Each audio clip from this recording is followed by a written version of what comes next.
Hi, it's Wendy, and today I want to share with you some cozy, creative, and fun activities that you can do over the long, cold winter months. And the last two are ones on my bucket list because my bucket list don't have to be destinations. So they are two things that I would like to do, and when I have time, I'm going to do them. So let's get started.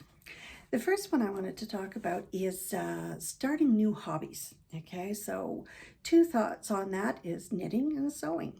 And if you're just learning, then you could, and if you're knitting toques or mittens or scarves. I volunteered for the Samaritan's Purse a couple of weeks ago, and if they're new items, they take them. So that's somebody you could give to. You can also give them to charities. For Northern Charity is, let me see, I can't find my glasses, so I have to read this. For True North Aid, they take items like mittens and things like that for children. I saw, and I have never dealt with, it's called Made for Mama. So that's something you could donate to. But I know that when you are learning how to do this, you can do it online. So you don't have to leave the comfort of your home and go out in the cold. But you can do it through Zoom or YouTube or whatever. Most of these things you can learn on those platforms. But I also know that senior centers also teach things like this. So you can check out your local senior center. Okay, number two, painting, drawing. My daughter just recently took up what kind of painting? Watercolor painting. And I was quite surprised. She's really good. And I don't think she even knew that she was that good at it. But yeah, just if you got some supplies or you can order supplies, you can try that out. You can start by doing oils or acrylics, watercolors, whatever you like. And drawing, graphite, charcoal, colored pencils, inks, pastels, and markers. So that might be fun if you've got some artistic talent. Number three, journaling and writing. Okay, so let's see, you could do short or long articles. You could do blogs. You could journal. You talk about journal about things that are happening to you every day, or try and remember what was going on back in the day, and write it all down in a journal and try putting it together. You can even take if you have a grandmother or a grandfather who was in World War II, and they have written down things that they just like to talk about, things that happened then. Write it down and make a story about it. And I think I said in one of my other videos, there was a lady who was going to one of my classes at the Alexander Writing Center, and she was doing that for her family, and that's all she was doing the book for, was her family. She was doing the things that had happened to her grandmother and made it into a story. So I think that's an excellent idea. Even if you don't want to get published, those are things you can do. I sometimes do contests for micro articles, just small articles, 600 words or even 1,000 words, and submit them because it's fun just to do little ditties, something that may have happened to you when you were a child, and might be funny. So you could do that too. And there's lots of ways to take these courses online. Excuse me. Journal. So yeah, all you need is a laptop or a computer or even paper and pen. So that would be something to fill your time and be very rewarding. Cooking and baking. Now, most of you probably already know how to do that. I know how to bake. I don't know how to cook. I'm pretty poor at it. I was never much of a cook, but I could take it up, and so could you. And if you wanted to take up something like, if you're learning to, make a casserole, you could do a casserole, or you could do, what else? Desserts, cookies, anything like that. And if you don't have anyone to give them to, check around. Do you have some friends or that could, somebody who doesn't have a lot of money who could, probably use a really nice casserole meal for their family or their children? And you could bake and get together with friends at some point and have everybody bring something.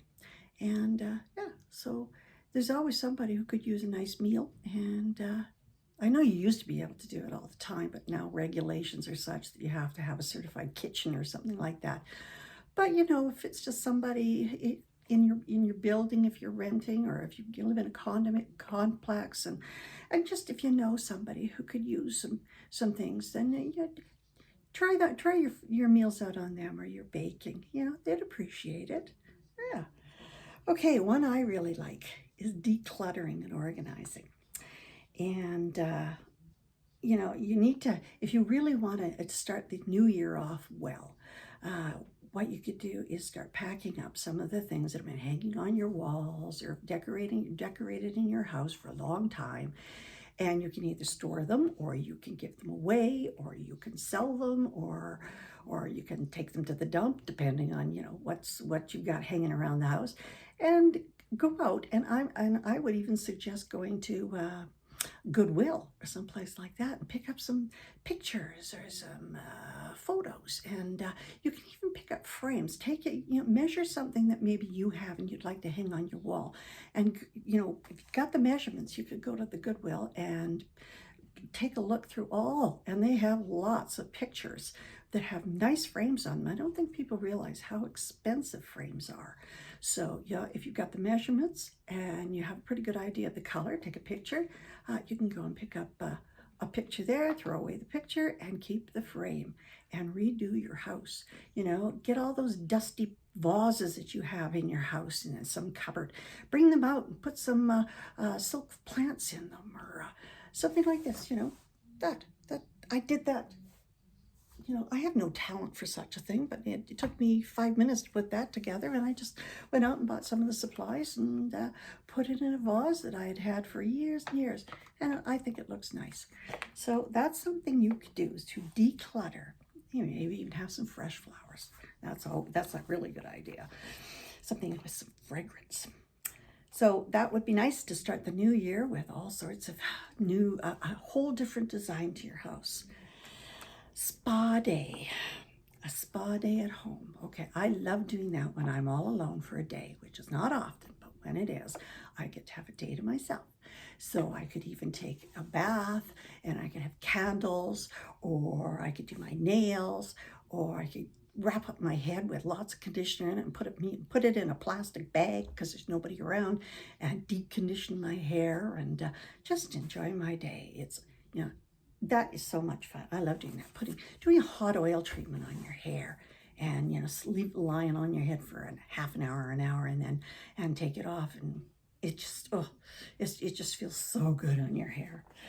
Okay, another thing that I like to do is I'm a huge reader. I love books, and although I do all my reading on my iPad because I like to read in bed and I don't want to keep my husband awake. But yeah, you can read books, or whatever you like, whatever makes you happy. Murder mystery, or biographies, or nonfiction history, whatever. And the puzzles, I love puzzles, but sometimes it's awkward to find a spot in your house where you can put up a big puzzle, because I like, thousand piece puzzles, and you need the right lighting too at our age. It's hard sometimes if you don't have good lighting, natural lighting, or something that you can put, close to over your head so you can see the pieces. But yeah, that's fun to do. Yeah. Meditation. Now, I've been taking meditation at classes, and they're wrapped up for the year. And so it's going to be January or February. I think he starts again.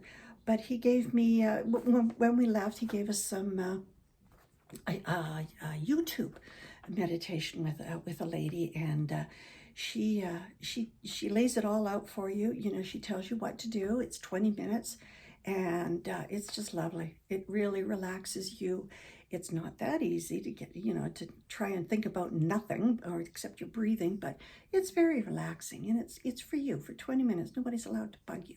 And so give meditation a try, or yoga, something like that.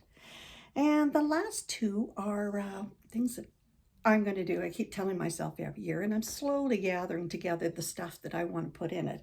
I'm going to do a terrarium. And I've gone to plant stores, and I've taken pictures of the terrariums that are put together there, and they're so expensive. And yet, you can do it yourself if you have the time. and it can be so much fun. So I've been gathering things, shells, you know, I got picked up in Africa, and sand, and other items that I picked up elsewhere. Probably shouldn't have brought it back to the country with me, but I did anyway. Bad me. But I did it, and I've got all sorts of things. And I've got, I picked up a little skeleton. I think it's a skeleton of a fish. And I think I picked up in Barbados for my son. And now I have it. So I'm going to stick that in there too. And I'm going to have little plants in there. And I went out and I bought this big bowl. Maybe not that big, this big. And I got that from Goodwill. I think I paid about $6 for it because I have to make sure they don't have any cracks in it or anything, or watermarks. Yeah, look for that too. And you make yourself up a beautiful terrarium over the winter, you know, add things to it, take your time, just have fun. So that's one thing I'm gonna do. And you know how it all started out is I went to some market, and a woman, she convinced me to buy these moss balls, M-O-S-S, moss balls. And apparently they're alive, they're living, they're from Japan. And you're supposed to, you know, take care of them. And I was gonna do that, and I really tried, but they died, and I'm really sorry, but they did. Anyway, I'm going to make it anyway without the moss balls. And my last one, and this is something I've been gathering little things together for years, is a Christmas village. And when I told people that I wanted to make one, they would go out and they'd buy me these big, expensive ceramic things to make a Christmas village. And that wasn't what I was thinking at all. You know, I was raised with The Friendly Giant, and I don't know if you've ever seen any of his shows, but he had little tiny village pieces. And so over the years, you know, 20, 30, 40 years, I've gathered together little things that I've collected and I've never thrown out. Little tiny house, I think, was attached to a keychain or something. And all sorts of little things. I'm going to go out and buy tiny little trees. And I found a little piece of wood with a hole in it, and I'm going to make that into some sort of, maybe a squirrel living in it or something. But anyway, I'm going to make myself a little Christmas village. And I love the little trains too, so maybe I'll have a little train going through it at some point. But right now, and you can buy fake snow. And yeah, so that's something I've got planned for my future. Anyway, those are 10 things that I thought might interest you over the long, cold winter months. And I am in Calgary. It is now 18, 19 below out Celsius. And yeah, so I really don't want to go outside. So that's something to do. Okay, so that's what I wanted to share. I will put one link in the below for the lady on YouTube who is doing the meditation. And if you'd like to give that a try. And so that's it. All right, so if you have any hobbies or things to do in the cold, long winter months, put it in the comments below. And yeah, I hope to see you next time I do a video. So I'm recording this before Christmas, so I hope you have a great one. And yeah, have a happy holidays. Bye-bye.